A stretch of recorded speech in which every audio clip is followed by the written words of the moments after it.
ሰላም ጤና ይስጥልኝ ውድ የራሜና ኢንተርቴይንመንት ተከታታዮች ዛሬ በሌላ ፕሮግራም ተገናኝተናል። አካላዊ እንቅስቃሴን መስራት በቀላሉ አተነፋፈሳችንን ከማስተካከሉ ባሻገር ቀንን የሚያሳምር ጤናን የሚያስጠብቅ ነገር ነው። እንደውም ቀላልና ተፈጥሯዊ የሆነ የህይወት ልምድ ግን እንደ ህክምና ሊቆጠር የሚገባ ነገር እንደሆነ ይነገራል። የእግር ጉዞ ከማድረግ ጀምሮ አቅምን እያሳደጉ የተለያዩ አካላዊ እንቅስቃሴዎችን መስራት ጥሩ የህይወት ልምድ ከመሆኑም አልፎ ለአንዳንዶችም ስም የሚያተርፉበት ትልቅ መወዳደሪያቸው ሲሆን ይታያል። ታዲያ ሁሌም ቢሆን እንደ ህይወት ልምዳችን አድርገን አካላዊ እንቅስቃሴን መስራት አለብን መባሉ እንዳለ ሆኖ በአሁኑ በኮሮና ወይም በኮቪድ-19 ወረርሽኝ ወቅት ደግሞ ይህ ልምድ በይበልጥ ይበረታታል። እንደቀደመው ጊዜ ተሰባስቦ መስራቱ አሁን ብዙም የሚደገፍ ባለመሆኑ የቀረ ቢሆንም ጥሩ ልምድና ስም ያላቸው አሰልጣኞችም በተለያዩ መገናኛ መንገዶች በቴሌቪዥን፣ በሬዲዮ፣ በኦንላይን ጭምር ሰዎችን ከቤታቸው ሳይወጡ ማሰልጠን ጀምረዋል። በዛሬው ፕሮግራማችን ደግሞ በውሹ አርት አንቱታን ያገኘ ዳዊት ተረፈን ይዘንላችሁ ቀርበናል። ዘና ብላችሁ ቁም ነገር የምታገኙበት ቆይታ እንደሚሆን እናምናለን። መልካም ቆይታ ይሆንላችሁ።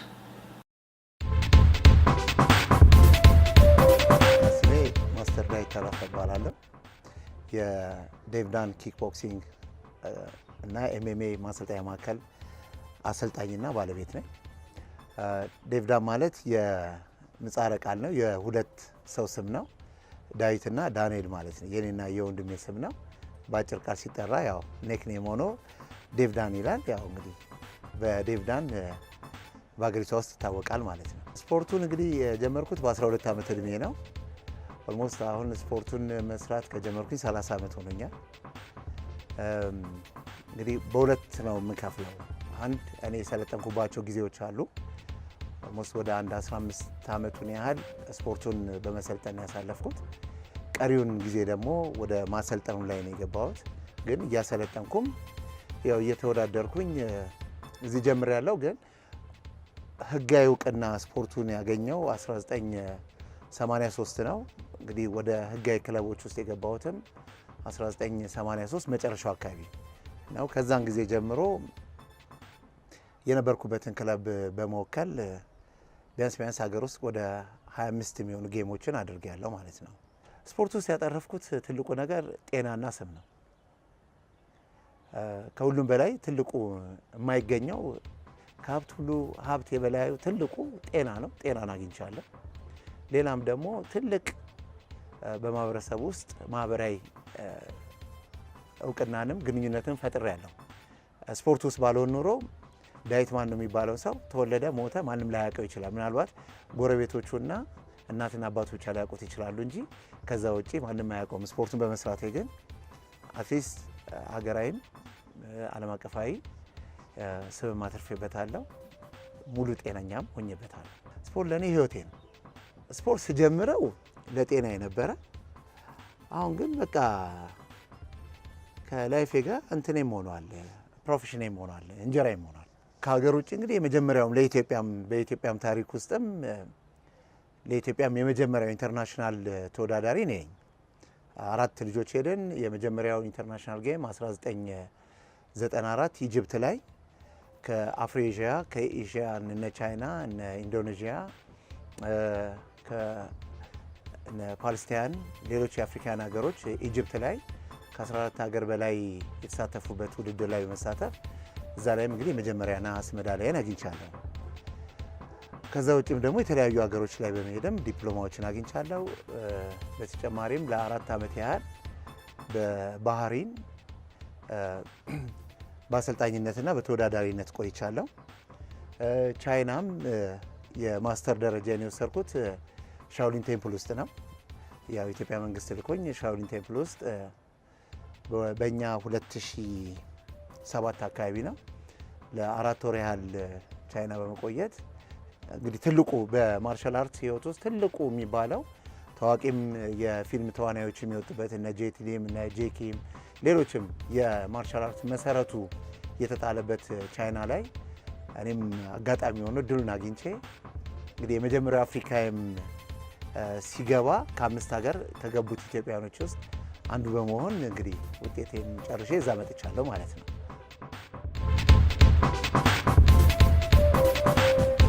በቻይና ቆይታዬ ምግባቸው እንደሚወራው አይደለም። ምግባቸው በጣም ቆንጆ ነው። ዋናው አእምሮ ማሳመን ነው። አንዳንድ ጊዜ ስፖርተኛ ስትሆን ከሌላው ሰው የምትለይበት ሁኔታ አለ። ምግብ ራሱ ካልቸር ነው። አንተ የማትመገበውን እነሱ ይመገቡታል፣ እነሱ የሚመገቡትን አንተ ላትመገበው ትችላለህ። ትልቁ ነገር ደግሞ አእምሮህን አሳምነህ ሄደህ የምትቀበለው ነገር አለ። ሁለተኛም ደግሞ የሚያሳምኑህም ነገር አለ። በስራው ላይም ስትሄድ ትሆናለህ። እንደ ማንኛውም ሰው በገባን እስከ ሳምንት ድረስ ተቸግረን ነበረ ለመብላት። ውስጣችን የነበረውን አእምሯችንን ለማሳመን ከባድ ነበረ። በኋላ ላይ ግን እንትኑ እየጨመረ መጣ።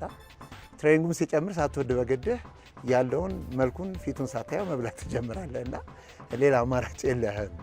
ስፖርት ራሱ ትልቅ ኤፈርት ነው። ስፖርትን ለመግለጽ ያህል ብዙ ሰዎች ስፖርት የሚመስላቸው የፊዚካል ስታቲክስ ወይንም አካላዊ እንቅስቃሴውን ብቻ ሊሆን ይችላል የሚደመደሙት። ስፖርት አካዳሚም ነው። ስፖርት ማትስም ይሆናል፣ ፊዚክስም ይሆናል፣ ኬሚስትሪም ይሆናል፣ ጂኦግራፊም ይሆናል፣ ሂስትሪም ይሆናል። ከዛ በተጨማሪ ደግሞ ሶሳይቲ ውስጥ ከኤንቫይሮንመንቱና ከማህበራዊ ግንኙነት ጋር ያለው አስተዋጽኦ ከፍተኛ ነው።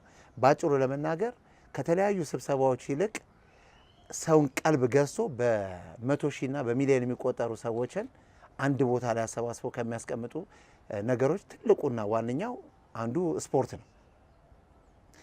ስፖርትን የሚያክል ማህበራዊ ግንኙነትን የሚፈጥር ስፖርትን የሚያክል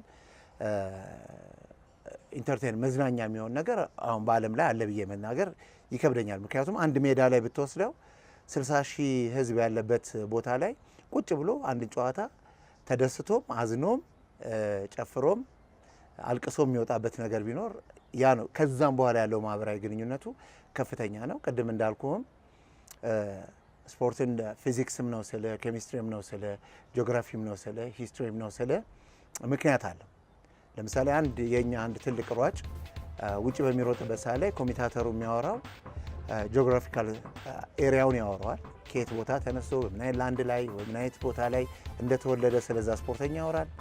ታሪክ ስትመጣ ደግሞ የኢትዮጵያን ታሪክ ያወራል። ጂኦግራፊካሊም ኢትዮጵያ የት ጋር ነው ያለችው፣ የት አካባቢ ነው ያለችው፣ በዓለም ካርታ ውስጥ በምስራቅ አፍሪካ የት ቦታ ላይ እንዳለች ይገልጻሉ። ሁለተኛም ደግሞ ታሪኳም ሲወራላት የድል ሀገር የታሪክ ሀገር መሆኗን ይነገራል።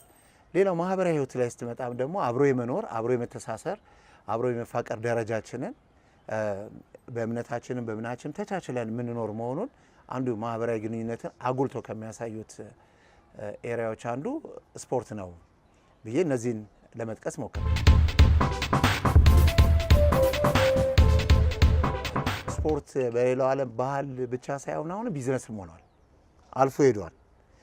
ስፖርት መሰረቱን እያሰፋ ሄዷል። ባህል ነበረ፣ ፖለቲክስም ነበረ፣ አሁን ደግሞ ወደ ቢዝነስ ሆኗል። እኛ ጋር ባህል ሆኖ ግን ባህልነቱ እዚሁ ታፍኖ ቀርቷል እና አሁን ከቅርብ ጊዜ ወዲህ በጣም አሪፍ እንቅስቃሴ ጀምረን ነበረ። በተለይ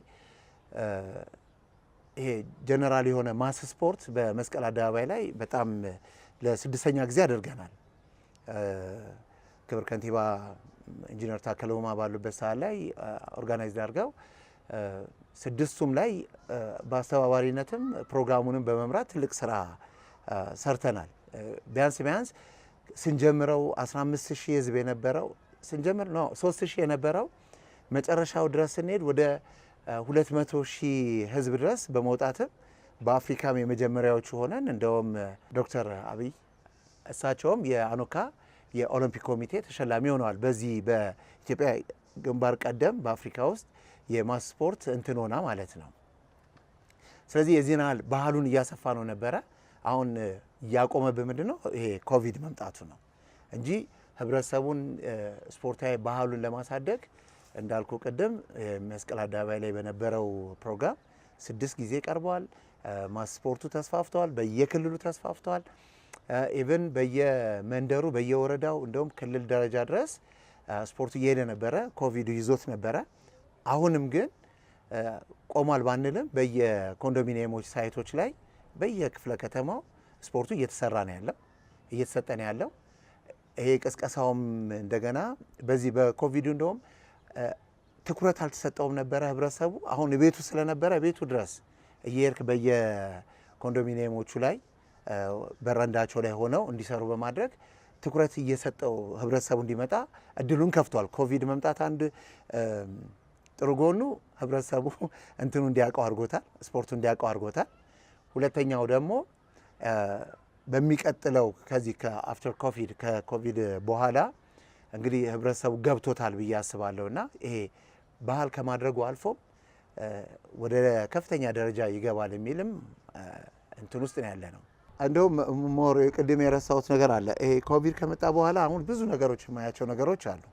አንደኛ ኮቪድ መጣ ተብሎ ሰው ወደ የቤቱ ሲገባ ከተከሰቱት ከተላላፊ በሽታዎች በተጨማሪ ተላላፊ ወይንም ቋሚ ከምነው ከስኳር፣ ከደም ግፊት፣ ከተለያዩ በሽታዎች በተጨማሪ ኃይለኛ ስትረስ ከፍተኛ የሆነ ስትረስ ሲበዛ እንደውም ያው ሚዲያው ላይም ሁሉ እንደሚሰማው ይሄ ጾታዊ ጥቃቶች እየበዙ ነው ያሉት። እነዚህ ጾታዊ ጥቃቶች አሉ። ምክንያቱም ሰው ራሱን የሚያዝናናበት ራሱን ነፃ የሚያደርግበት ነገር ስላልነበረ ማለት ነው። ይህንን ጥናት ካደረግን በኋላ ግን እኔ በተለያዩ ቦሌ ቡልቡላ አካባቢ ላይም እዚህ 7 ደረጃ አካባቢ ላይም መናፈሻዎች ላይ በማሰራበት ሰዓት ላይ የማገኛቸው ሰዎች የሚሰጡህ ፊድባክ ከፍተኛ ፊድባክ ነው የሚሰጡህ ምልከታቸው፣ አስተያየታቸው ከፍተኛ ነው። ምክንያቱም እንቅስቃሴ በማድረጋቸው ፖዚቲቭሊ ውስጣቸው ነፃነት እንደተሰማቸው ውስጣቸው ትልቅ የሆነ መዝናናት እንደፈጠረላቸው ትልቅ የሆነ በሽታ መከላከል እንደተፈጠረላቸው ለምሳሌ ስኳር ህመምተኞች የሆኑ ሰዎች በተለይ እንቅስቃሴ ካለማድረግ የተነሳ የመድኃኒት አጠቃቀማቸው ሁሉ እንደጨመረ፣ ሁለተኛ ይሄ የመጨቃጨቅ የመነጫነጭ ባህሪያቸው እንደነበረ፣ ኤክሰርሳይዝ ሲሰሩ ግን እንደለቀቃቸው፣ ሌላው ሰው በማህበራዊ ህይወት ውስጥም እንዴት አብሮ እንደሚያወራ አብሮ እንዴት እንደሚገናኝ የማይተዋወቁ ሰዎች ሁሉ ተገናኝተዋል። በተለይ አሁን ወደ ቦሌ ቡልቡላ ወደ 10 ሳይቶች ላይ እንሰራ ነበርና የማይተዋወቅ ህዝብ ሁሉ ነው የተዋወቀ በስፖርቱ የተነሳ እንዲተዋወቅ ነው ያደረገውና አብዛኛው የሚሰጡ እንዳይቆምባቸው ይፈልጋሉ፣ መስራት ይፈልጋሉ። ይሄ እንቅስቃሴ ደግሞ በተለያየም ቦታ እንዲጀመር ሀሳብ ያቀርባሉ። ብዙ ቦታ እንግዲህ ማስ ስፖርቱ ተጀምሯል። ያው እኛም የኪክ ቦክስ ባለሙያተኛ እንደመሆናችን ኤሮ ኪክ ቦክስ ብለን በብዛት ሰውን እያሰራ ነው ያለ ነው። የሰው ፊድባክ ይሄ ነው። ስፖርቱ ላይ አሁን በማስ ኤክሰርሳይሱ ላይ ያው ህብረተሰቡ ተጠቃሚ እየሆነ ነው ያለው። ግን እነዚህ ኮምፒቲሽን ላይ ያሉ ውድድር ላይ ያሉ ስፖርቶች ላይ ግን ኮቪድ ሙሉ ለሙሉ ወይ ክትባት ተገኝቶለት ወይ ካልጠፋ አስቸጋሪ ደረጃ ነው ያለው። ምናልባት አቅም ያላቸው 2 ስፖርቶች ምናልባት እንቅስቃሴ ሊኖራቸው ይችላል፣ እግር ኳስ ላይ እና ምናልባት አትሌቲክስ ላይ።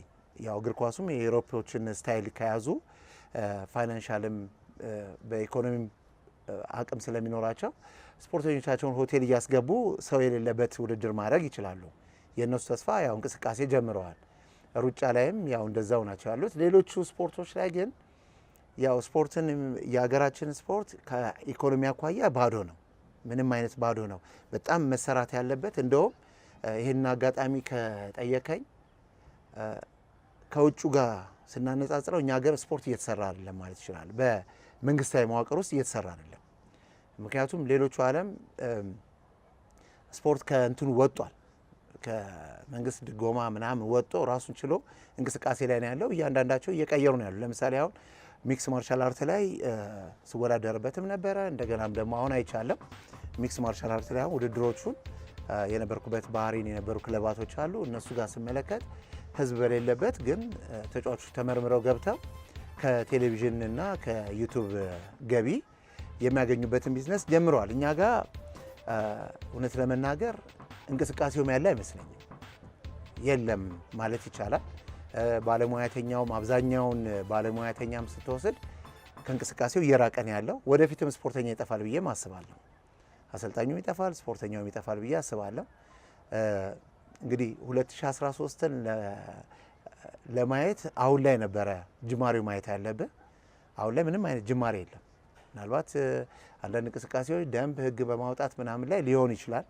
ግን ለስፖርቱ ላይ ያሉ ባለሙያተኞች በዚህ አጋጣሚ እንደ ወቀሳም ቢሆን እንደ ትችትም ቢሆን መናገር ፈልገው ሁሉን ነገር ከመድፈን ኮቪድ ችግር ቢሆንም መፍትሄ የሚሆኑ ነገሮችን ፈልገው ጥናት ተደርጎ ህብረተሰቡ ወደ ስፖርቱ የሚገባበት ባለሙያተኛው የሚደገፍበትና የሚታገዝበት ነገር መፈጠር አለበት እንጂ 2013 ምንም ለውጥ አይመጣም የሚል ሀሳብ ነው ያለኝ ለኔ።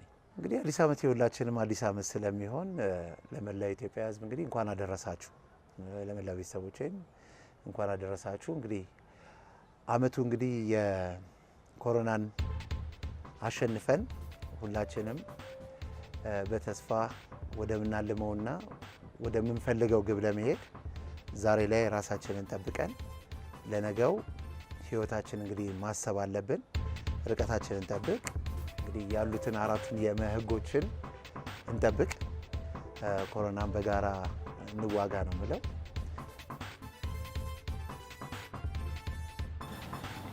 ፕሮግራማችንን እንደወደዳችሁ ተስፋ እናደርጋለን። በሚቀጥለው ቪዲዮ እስክንገናኝ ድረስ መልካም ጊዜ ይሁንላችሁ። ከዛ በፊት ሰብስክራይብ ካላደረጋችሁ ሰብስክራይብ ማድረግ እንዳትረሱ።